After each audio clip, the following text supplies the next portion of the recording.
Coming in at number 10, we have the 1982 to 1986 Chevrolet Cavalier. General Motors introduced the Cavalier in 1982 as part of their J-body platform designed to compete with Japanese imports. The sedan came with a 1.8-liter inline-four producing 88 horsepower paired with either a 4-speed manual or 3-speed automatic. Later models got a 2.0-liter four-cylinder with 86 horsepower. It rode on a 101.2-inch wheelbase and weighed approximately 2,300 pounds. Acceleration was painfully slow. 0 to 60 took around 14 seconds with the base engine. Build quality was the Cavalier sedan's biggest enemy. Owners reported constant electrical problems, premature rust around wheel wells and doors within 2 years, and interior components that literally fell apart. Door handles broke off in your hand, window cranks stripped, and dashboard plastic cracked under normal sunlight. The engines were noisy, rough, and lacked refinement. At number 9, the 1980 to 1984 Chevrolet Citation, GM's first front-wheel drive compact, debuted in 1980 and was named Motor Trend's Car of the Year. It came with a 2.5-liter Iron Duke four-cylinder producing 90 horsepower or a 2.8-liter V6 making 115 horsepower. The sedan featured a 104.9-inch wheelbase and weighed around 2,500 pounds. Initial sales were strong, with GM selling over 800,000 Citations in the first 2 years, but serious defects soon emerged. The Citation suffered from severe safety and quality issues. Rear brakes locked up unexpectedly, causing accidents and multiple recalls.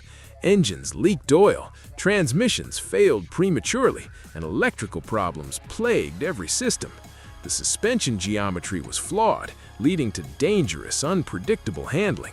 Interior quality was terrible. Plastic warped and cracked, velour seats defoliated, chrome flaked off within weeks, and doors fell out of alignment. Despite being hailed as revolutionary, the Citation became a symbol of 1980s GM quality failures. Number 8 is the 1985 to 1990 Cadillac DeVille with the infamous HT4100 engine. Cadillac downsized the DeVille for 1985, making it 2 feet shorter and 600 pounds lighter than before.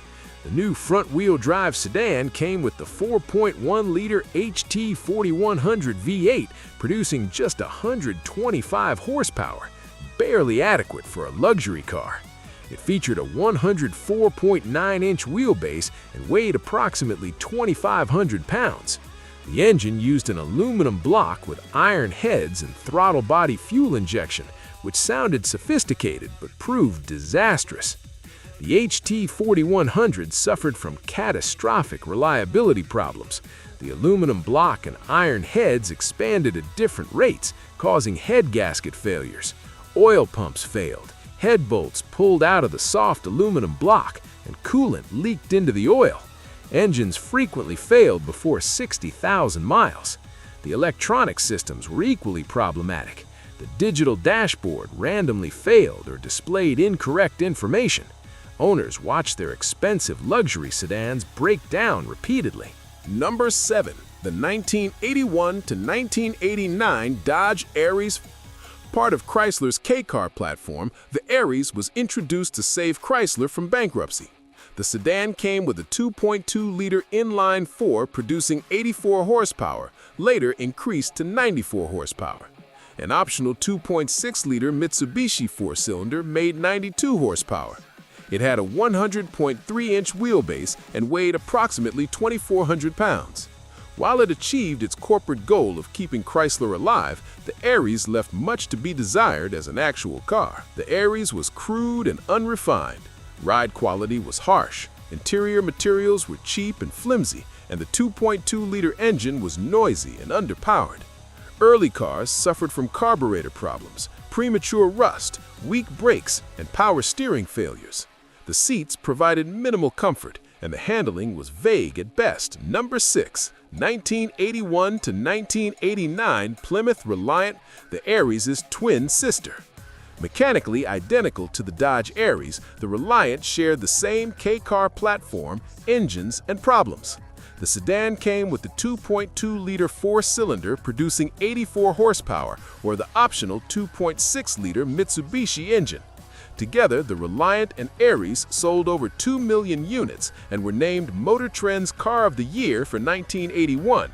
But sales numbers don't tell the whole story of ownership experience. The Reliant suffered from the same issues as the Aries: engine racing and fuel leaks, rust and body degradation, weak brakes, and frequent power steering failures. The early carbureted engines were particularly troublesome, with owners reporting stalling, poor performance, and constant adjustments needed. Fit and finish was poor, with inconsistent panel gaps and trim pieces that fell off. The interior was a sea of cheap plastic and scratchy fabric. Coming in at number 5, the 1982 to 1987 Oldsmobile Firenze. Oldsmobile's version of GM's J-body platform launched in 1982, positioned as a slightly upscale alternative to the Cavalier. It featured the same 1.8-liter four-cylinder with 88 horsepower, or a 2.0-liter producing 86 horsepower. Later years offered a high-output 2.0-liter making 90 horsepower. The sedan shared the 100.2-inch wheelbase and similar weight with other J-body vehicles. Oldsmobile tried to differentiate it with better trim and materials, but it fooled nobody. The Firenze suffered from all the same quality problems that plagued the Cavalier: unreliable engines, poor fit and finish, electrical gremlins, and rust. At number 4, the 1982 to 1987 Pontiac 2000 Sunbird.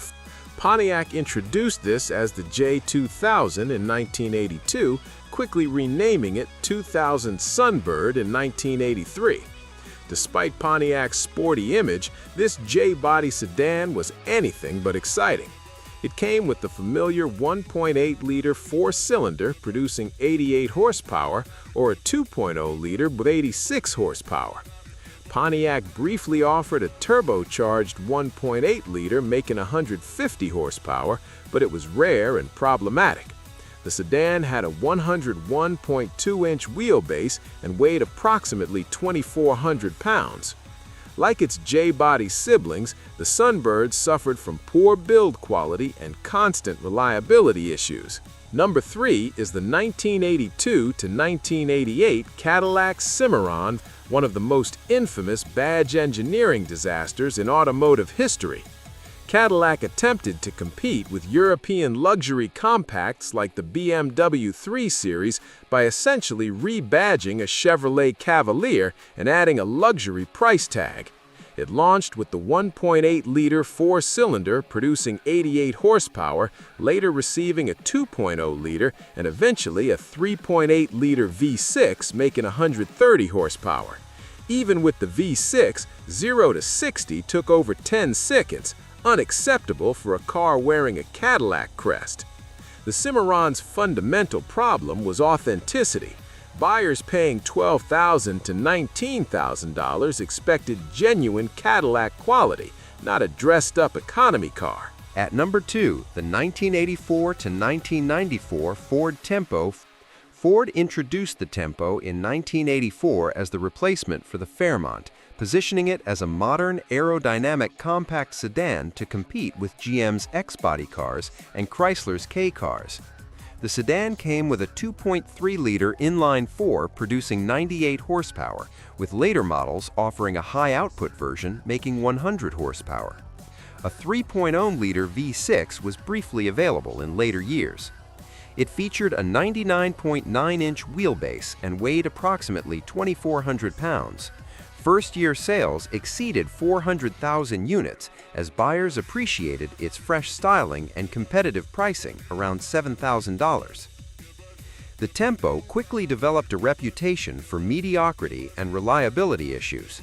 The 2.3-liter four-cylinder engine was noisy, underpowered, and rough-running throughout its rev range.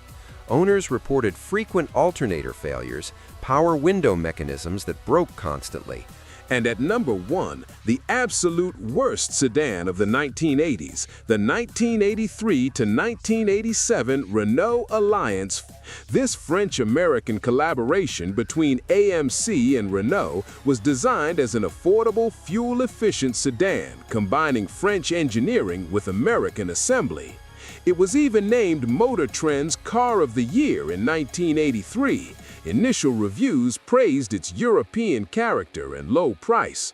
The Alliance came with a 1.4-liter inline-4 producing 64 horsepower, later upgraded to a 1.7-liter making 77 horsepower. It had a 97.8-inch wheelbase and weighed approximately 2,000 pounds.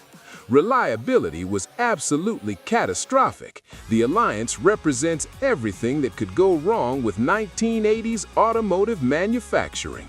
Engines failed frequently before 50,000 miles, electrical systems were complete nightmares, and rust appeared within months, even in dry climates.